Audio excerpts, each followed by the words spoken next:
Leyte Island, Philippines. October 1944. The old man had been walking for 3 days, no shoes, no food, 40 miles through jungle terrain under tropical heat.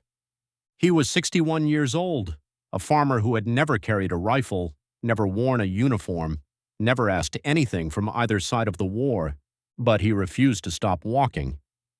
Because somewhere in that jungle, 2,000 American soldiers were about to die. His name was Eduardo Reyes. By the time he reached the American perimeter, he was barely conscious. A young sentry found him collapsed against a tree, lips cracked, hands shaking so badly he couldn't even lift his head. The sentry almost turned him away. Almost. Something in the old man's eyes stopped him. Not fear, not desperation, urgency. They brought him into the command tent. Eduardo spoke for 4 minutes in broken English and Tagalog. The room went silent. That evening, the report reached General MacArthur's desk. He read it once, then asked a single question. Nobody in the room was prepared for what happened next.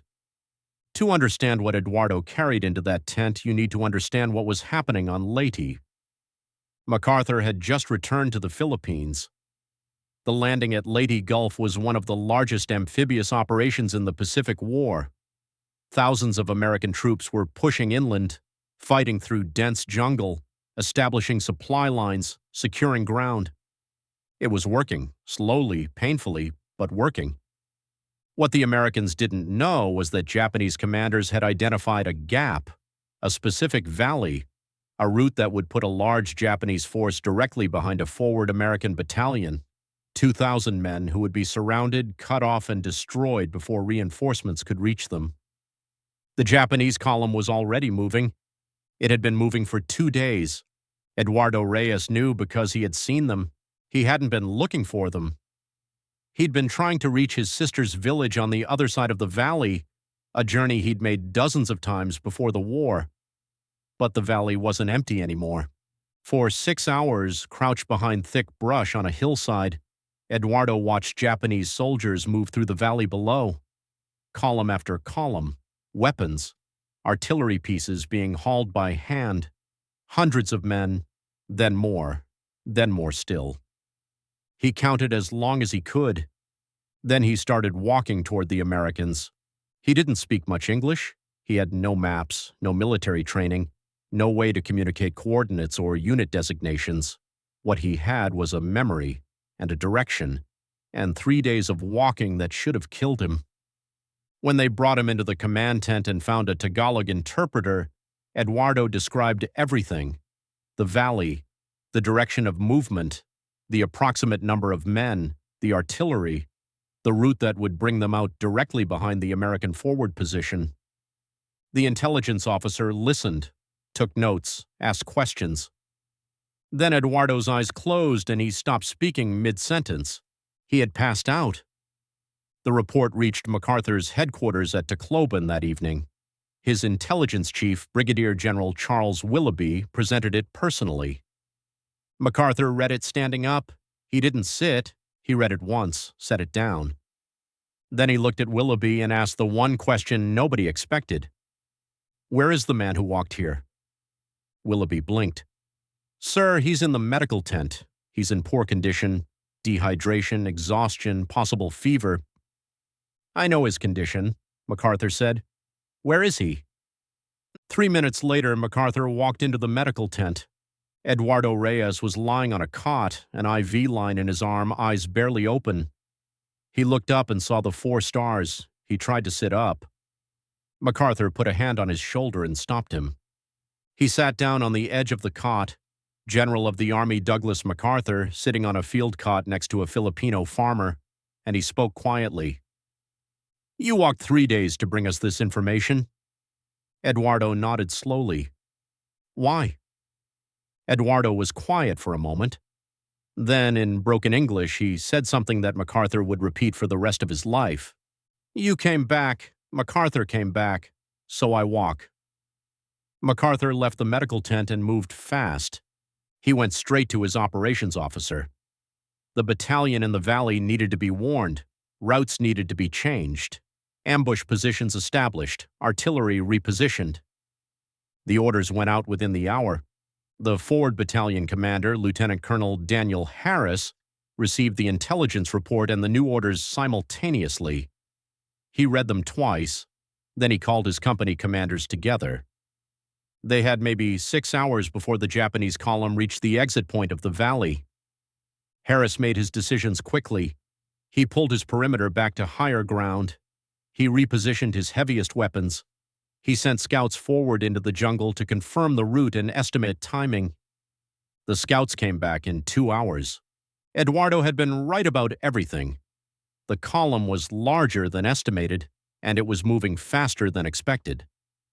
What happened in that valley in the early hours of October 24, 1944, is recorded in military logs as the Battle of Breakneck Ridge engagement, though the specific action that night has never been widely publicized. The Japanese column emerged from the valley exactly where Eduardo said it would. They weren't walking into the rear of an unsuspecting battalion. They were walking into prepared positions, elevated ground, and concentrated fire. The ambush lasted 4 hours. When it was over, the Japanese flanking operation had been destroyed. The 2,000 men of the forward battalion were alive, men who, without Eduardo's warning, would have been surrounded and cut off with no possibility of relief. Lieutenant Colonel Harris wrote in his after-action report, "The intelligence provided by the local civilian contact was precise, timely, and decisive. Without it, this battalion would not have survived the night." He didn't know the civilian's name. The report just said, "local farmer, age approximately 60. MacArthur knew the name. In the days that followed, while the campaign on Leyte continued to grind forward, MacArthur made 2 decisions that had nothing to do with military operations. The first was practical. He ordered that Eduardo Reyes receive full medical care at the American Field Hospital, the same standard of care as any American soldier. No exceptions. The second was personal. MacArthur requested that Eduardo be brought to his headquarters when he was strong enough to travel, not for debriefing, not for additional intelligence gathering. Eduardo had already given everything he had. MacArthur wanted to do something that no general was required to do, something that no regulation demanded, something that most commanders in his position would not have considered necessary. He wanted to say thank you, properly. Eduardo arrived at Tacloban headquarters 11 days after his collapse at the perimeter. He was thin, still moving carefully but upright. He wore clean clothes that someone on MacArthur's staff had quietly arranged. MacArthur met him in his office. He stood when Eduardo entered the room. Every officer present stood with him. MacArthur crossed the room, extended his hand, and shook Eduardo's hand, slowly and deliberately, the handshake of one man acknowledging another, not the handshake of a general acknowledging a civilian. Then he spoke, and his aide translated each sentence into Tagalog so that Eduardo would miss nothing. "What you did required more courage than most soldiers I have ever commanded. You had no weapon. You had no orders. You had no reason to believe anyone would listen to you. You walked 40 miles through a jungle to warn men you had never met for a country that was not yours by birth." He paused. 2,000 men are alive today because of what you did. I want you to know that. I want you to carry that with you. Eduardo stood quietly through the translation. When it was finished, he nodded once. Then he said something in Tagalog. The aide translated. He says, "I did not do it for the soldiers, General. I did it because the Philippines suffers when anyone suffers, and because you came back when you said you would. He says a man who keeps his word deserves to have his soldiers kept alive." The room was completely silent. MacArthur looked at Eduardo for a long moment. Then he reached to his own uniform, unpinned a decoration from his chest, and placed it in Eduardo's hand. He closed Eduardo's fingers around it. He didn't make a speech about it. He didn't explain it. He simply turned to his staff and said, "See that Mr. Reyes has everything he needs to get home safely, and make sure his family knows what he did." Eduardo Reyes returned to his farm. He never spoke publicly about what happened. He was not the kind of man who told stories about himself. His neighbors knew he had gone somewhere during the war, had been sick for a while, had come back.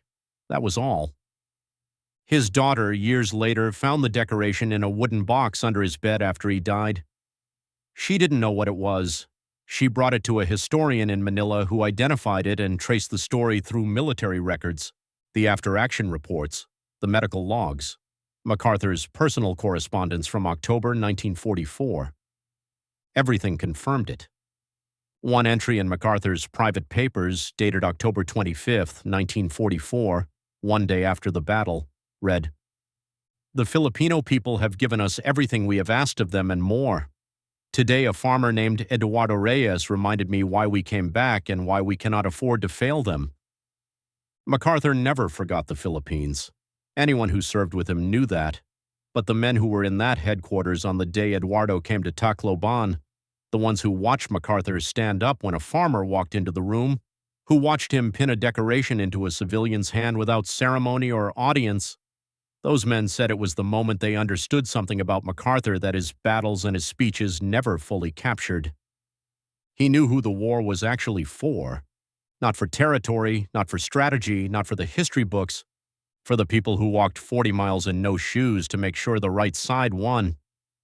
If you were MacArthur, would you have gone to the medical tent that night, or would the report have been enough? Let us know in the comments. And if you want more stories about the Pacific War and the moments that defined real leadership, make sure you subscribe.